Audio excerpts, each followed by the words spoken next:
Here's an authentic Jamaican curry chicken dish. You need to save this recipe so that you don't lose it. The recipe will be fully detailed below. I'm going to season this with my Jamaican jerk seasoning, which is available in the TikTok shop below, and some curry powder and a little bit of SPOG to season this up with some thyme and scallion. I'm going to render down some chicken skin to get some oil, and then we're going to burn the curry.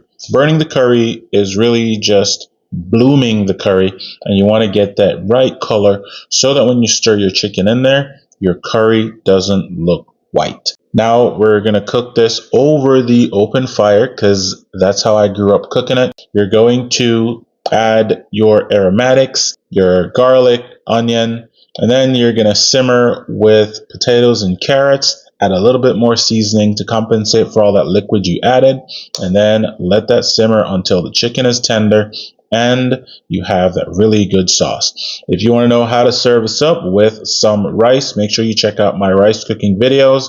Follow for more, y'all. Big up yourself.